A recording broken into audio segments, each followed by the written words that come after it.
tahun pertama dari 3 tahun ini Allah memerintahkan langit menahan sepertiga airnya, maka sepertiga air tidak turun.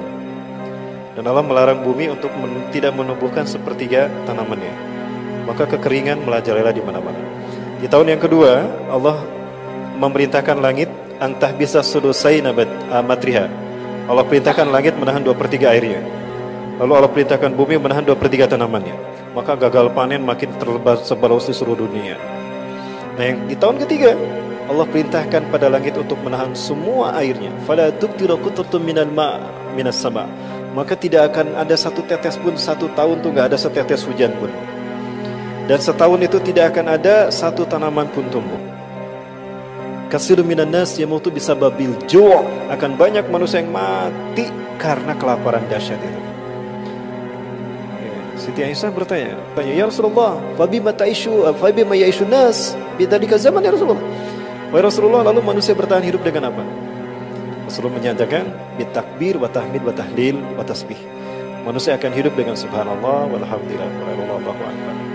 Ya, yakfi lahum majra'at at-ta'am. Itu akan mencukupi mereka sebagaimana makanan mencukupi, mengenyangkan mereka.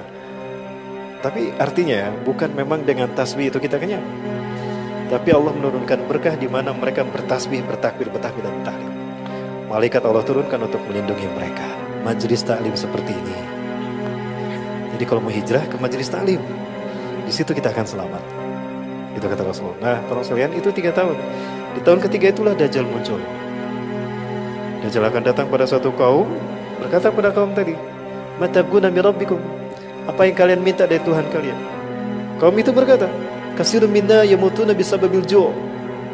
Lau tastati an ta'ti 'alaina ta'aman nasjudu laka rabban lana." Banyak dari kami meninggal karena kelaparan. Jika Anda bisa memberikan makanan pada kami, kami akan sujud menyembah Anda sebagai Tuhan. Maka Dajjal berkata pada mereka, "Mana pundi-pundi makanan kalian?" Maka mereka mengeluarkan pundi-pundi makanannya. Ada yang mengeluarkan baskom, tolombong, magicom, catering, misting. Dajjal menggerakkan tangannya di atas pundi-pundi itu, lalu mereka penuh dengan makanan. Maka sujudlah mereka kepada Dajjal, dan paling banyak itu adalah kaum wanita.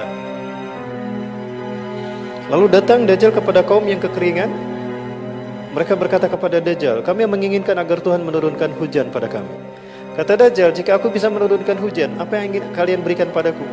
Kami akan sujud menyembah Engkau sebagai Tuhan." Maka Dajjal mengangkat kedua tangannya, awannya dihalau, hitam awan di atas kaum itu. Lalu katakan Dajjal kepada awan tadi, "Anzil ya sama' kulla matraki indak." Hai langit, turunkan semua airmu. Ngagebret hujan saat itu. Apa ngagebret bahasa Inggrisnya? Deras hujan mencurahkan. Sujudlah mereka kepada Dajjal, kebanyakan kaum wanita. Lalu Dajjal datang pada kaum yang beriman, dan Dajjal tidak mendapatkan apapun dari kaum beriman, karena mereka tahu itu Dajjal. Dan kaum beriman berlindung dari Dajjal. Maka Dajjal marah dan menjadikan negara mereka kering luar biasa. Lalu Dajjal pergi meninggalkan kaum beriman tadi. Dari jauh Dajjal menggerak-gerakkan tangannya, maka keluar segala sesuatu yang ada di bumi.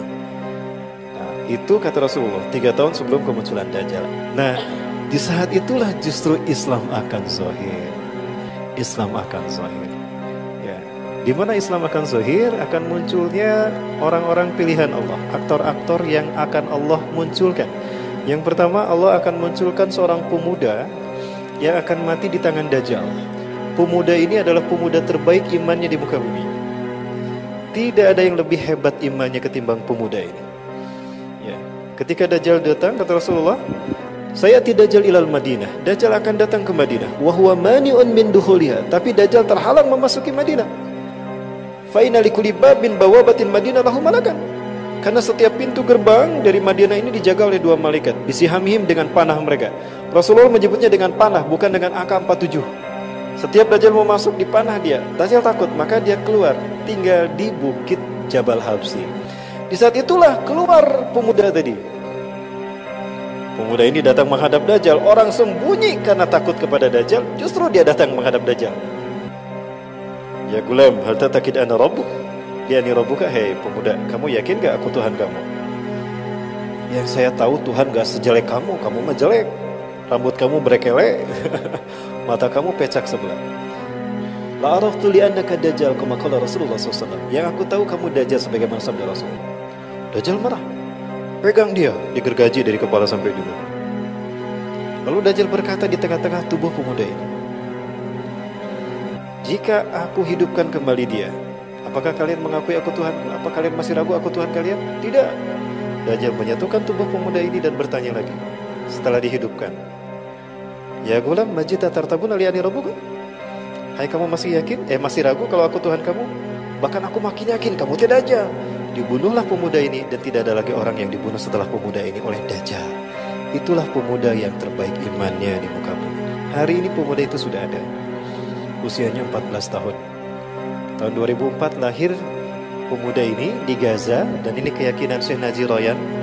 Makanya Gaza dibantai tahun 2008 sampai 2009, Desember sampai Januari 2009 itu dibantai 700 anak-anak laki-laki, anak-anak mati karena Israel mencari anak ini.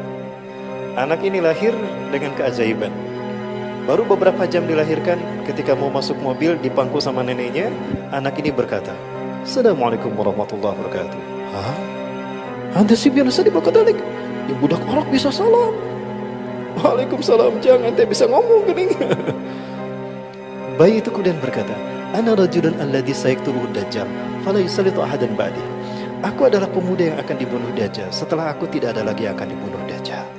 Ini terjadi tahun 2004. Kalau 2024 pemuda ini dibunuh, berarti usianya 20 tahun.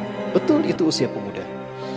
Dan diyakini oleh para ahli hadis, dia akan belajar ilmu hadis di Madinah. Makanya ada di Madinah. Padahal dia lahir di Gajah City. Nah, yang kedua adalah Imam Mahdi. Imam Mahdi ini akan muncul ketika terjadi banjir darah di Tanah Suci Mekah. 2018 kemarin ada terjadi banjir darah pas di Rukun Hajar Aswad. Pernah lihat ada banjir darah di Rukun Hajar Aswad? Ada orang yang jatuh dari Ka'bah, dari atas Ka'bah ya, dari puncak Ka'bah. Bukan. Oh, kalau keren 2015. Ini 2018. Satakunu hijratun ba'da hijratin. Akan terjadi hijrah sesudah hijrah. Wa khairu ahli al-ardi yawma idin alladhina yuhajiruna ila biladi hijrati Ibrahim. Sebaik-baik manusia di muka bumi di fase itu adalah mereka yang hijrah ke bumi hijrahnya Ibrahim, Palestina dan Suriah.